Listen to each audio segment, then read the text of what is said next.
पटना स्थित जगजीवन राम संसदीय अध्ययन और राजनीतिक शोध संस्थान में लेखक डॉक्टर राजेंद्र प्रसाद शर्मा की पुस्तक कश्यप का जीवन दर्शन का भव्य लोकार्पण समारोह आयोजित हुआ।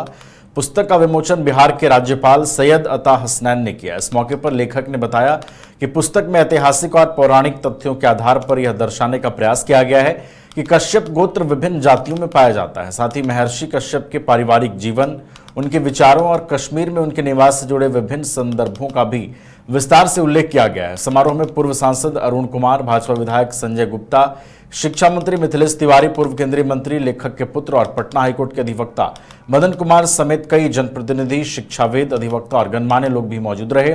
सभी वक्ताओं ने पुस्तक को शोधपरक और समाज के लिए उपयोगी बताते हुए लेखक के प्रयासों की सराहना की। कार्यक्रम के दौरान राज्यपाल सैयद अता हसनैन और भाजपा विधायक संजय गुप्ता ने भी अपने विचार साझा किए और इस तरह के शोध आधारित साहित्य को समाज और नई पीढ़ी के लिए महत्वपूर्ण बताया।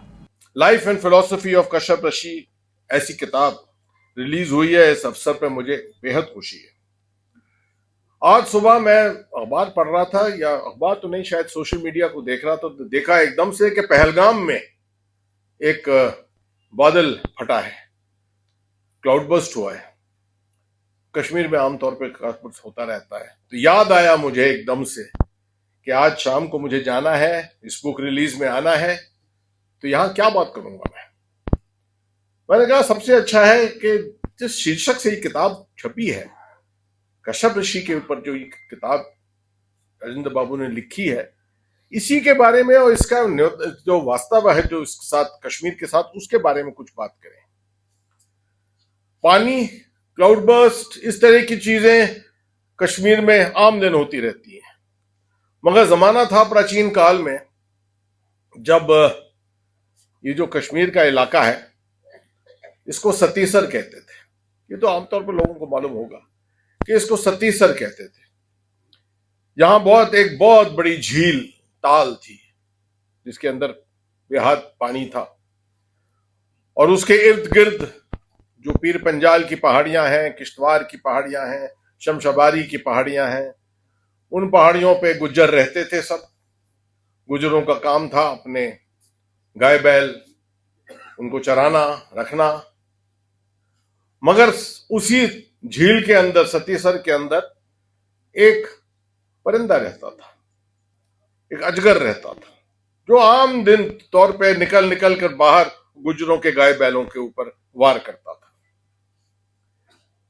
मुद्दत हो गई, लोग परेशान हो गए उससे, जीवित ना रह सके, वहां निकलने लगे वहां से। और उसी वक्त कश्यप ऋषि अपने बहुत से जो उनके ट्रैवल्स होते थे उसके अंदर वो चलते हुए आए उस इलाके में, और लोग उनके पास गए, प्रार्थना की उनसे कि इसके बारे में कुछ करिए। कश्यप ऋषि ने जब देखा कि क्या हाल बनाया हुआ है वहां पर, उन्होंने तपस्या शुरू की।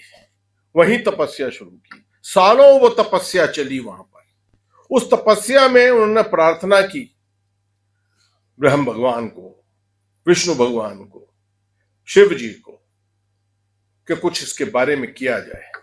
कहा जाता है, अलग अलग इसकी कहानियां हैं, कहा जाता है, मगर सबसे जो प्लॉजिबल कहानी वो ये है कि लॉर्ड शिव भगवान आए, उन्होंने अपना त्रिशूल, ट्राइडेंट लेकर और पहाड़ियों के बीच में मारा, और जहां वो लगा वहां एक छेद हुआ। उस छेद से पानी जितना सतीसर झील का था वो बाहर निकला, और उससे वो परिंदा मर गया। उसको मारा, वो मर गया। जहां पर ट्राइडेंट को मारा था, जहां त्रिशूल लगा था पहाड़ियों में, वो जो बड़ा छेद है, वो आज भी छेद वहां पर अभी भी मौजूद है। अगर आप कश्मीर जाते हो, कश्मीर कभी जाओ जरूर, और जाकर देखो बारामूला को। वराहमुला कहते थे उसको, वराहमुला जो बारामूला आज कहते हैं, वही जगह है जहां शिव जी आए और जिन्होंने अपना ट्राइडेंट को मारा था, त्रिशूल को मारा था। वो वहीं से पानी निकला था, और जो पानी का बहाव आप देख रहे हो, वही बहाव है जो झेलम नदी का बहाव है, जो शुरू होता है पीर पंजाल से और पूरे कश्मीर के अंदर से होता हुआ उड़ी से निकलकर और पाकिस्तान ऑक्युपाइड कश्मीर के अंदर जाता है। ये बहुत पुरानी कहानी है। मैं और याद करता हूं इस कहानी को जब भी कश्मीर जाता हूं। कश्मीर के साथ लगाव मेरा बहुत पुराना है, ना कि सिर्फ लाइन ऑफ कंट्रोल के ऊपर बैठकर, ना कि सिर्फ काउंटर टेररिस्ट ऑपरेशंस प्लान करके और कोऑर्डिनेट करके, मगर सबसे अहम चीज मैं समझता हूं जो भारतवासियों को मालूम होनी चाहिए। मैं 8 दफे अमरनाथ, ऐसी चीज है जिंदगी में, ऐसी चीज आती है, अगर आप नहीं गए हो तो अभी विचार कर लो कि आप जाओगे। कितने हैं जो नहीं गए हैं? अरे ज्यादातर हाथ वही होंगे। जाओ जरूर। अगर वहां जाकर माथा नहीं टेका है, जिंदगी में बहुत कम काम किए हैं। फिर मैं 8 दफे खुद गया हूं वहां पर और जवाबदार रहा हूं, और पिछले 6 साल से मेरी जवाबदारी थी कि कोई भी आपदा आए पूरे अमरनाथ के रूट के ऊपर, तो वो आपदा को दूर करना मेरी जवाबदारी थी। तो मैं समझता हूं कि आई एम ब्लेस्ड। ठीक है, ऐसा अवसर जिंदगी में एक इंसान को नहीं मिलता कि 14 साल से ऐसे ही काम करता रहे, सिर्फ शिव जी के चरणों में पड़ के। तभी मैं समझा कि जब संजय जी ने ये मुझे न्योता दिया कि आइए इस किताब के उद्घाटन में, तो मैं समझा कि इसको तो हम वो नहीं कर सकते, ये तो बहुत ही जरूरी चीज है। और राजेंद्र बाबू, आपके होने से यहाँ पर आपने इतना बढ़िया अभी बोला है कि आपके बोलने के बाद तो और क्या कोई बोले, मगर मैं इस किताब को जरूर पढ़ूंगा, अपने साथ ले जाऊंगा अभी और जरूर पढ़ूंगा। उम्मीद करूंगा कि आप लोग सब इसको खरीदिए, पढ़िए, क्योंकि ये जो अभी संजय साहब जो कह रहे थे, संजय पासवान जी कह रहे थे अभी, ये पूरी सभा एक एकता के बारे में सभा है। अगर आप देखा जाए, जो मैं समझ सका, जितना उन्होंने बोला, वो यही थी कि ये एकता की सभा है, और ये एक बहुत बड़ा मैसेज यहां जाता है इस किताब से, एकता का। मैं जब आया बिहार तो एक चीज मैंने यहां देखी, मैं हूं यूपी का मगर हो गया हूं बिहार का। ठीक है, क्योंकि मैंने यहां महसूस किया कि और कुछ तो नहीं, मगर सबसे बड़ी चीज यहां की एकता है। पब्लिक एक साथ है, चाहे आपकी कोई भी चीज हो, आप लोग एक साथ हैं, कोई घृणा उस तरह की नहीं है। हाँ, बेसिक कुछ जात बात होता रहता है। मैं लगा रहूंगा, जैसे अभी बताया आपको संजय जी ने भी, कि कोशिशें हो रही हैं हायर एजुकेशन के बारे में, बहुत कोशिशें हो रही हैं।